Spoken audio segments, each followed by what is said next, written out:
a material witness on an aggravated battery. So my name is Terry Gallagher, and I was hired by the Port Angeles Police Department in 1985. Prior to that, in the early 70s, I had worked as a Port Angeles Police Reserve officer from about 1973 to maybe 1975 before I went in the Army. I worked almost 32 years for Port Angeles, retiring in March of 2016. I served in virtually any capacity you can think of in the police department. Patrol officer, dare officer, detective, drug detective. I think 6 years as a detective sergeant, just a year as a patrol sergeant, 7 years as a deputy chief, and then almost, I think, around 8.5 years as the police chief.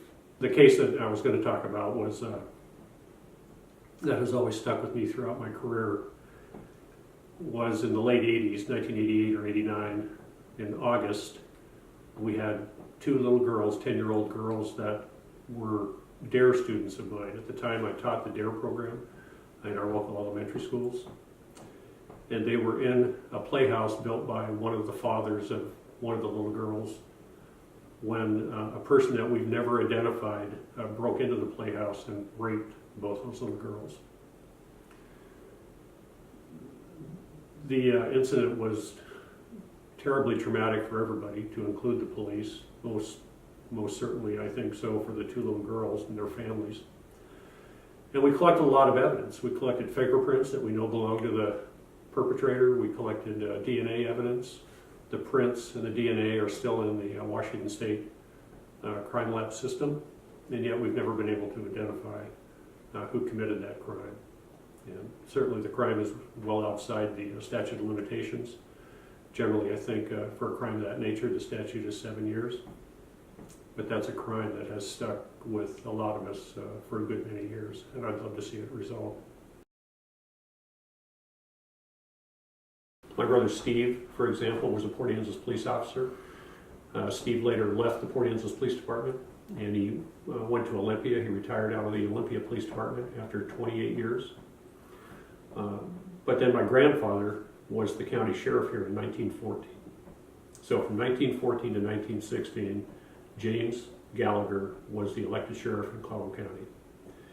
He later went to work for the Port Angeles Police Department, and he retired as a captain sometime in the mid-1950s at the age of about 72. He had a son named Gilbert, an uncle of mine that I never met, who was a World War II veteran, who came back from the war, got his criminal justice degree out of Washington State University at a time when that was very unusual, and he went to work for the Colfax, Washington Police Department. Colfax is a small town just south of Spokane. In 1949, on Easter Sunday, Colfax had what they call the Easter Sunday Massacre, and my Uncle Gilbert was shot and killed on that day, along with, I think, 3 other people in that community. So that's the extent, really, of our law enforcement history as far as direct family is concerned. So I've been around the Port Angeles Police Department since the early 1970s, and I can tell you that the department has made, I think, incredible progress since that time. Officers today are much better educated, for example, than police officers would have been back in that day. They're far better trained. When I first became a Port Angeles Police Reserve, I walked into the then chief's office, Harry Koshanik. He wanted to know if I was Stan's boy and Jim's grandson, and I said that I was. Then he gave me a badge and allowed me to go out and inflict law enforcement on our community. You would never see that today. The standards are much higher. Not the standards in terms of integrity so much as the standards in terms of education and training. The Port Angeles Police Department is a very well-educated police department as compared to many around the country.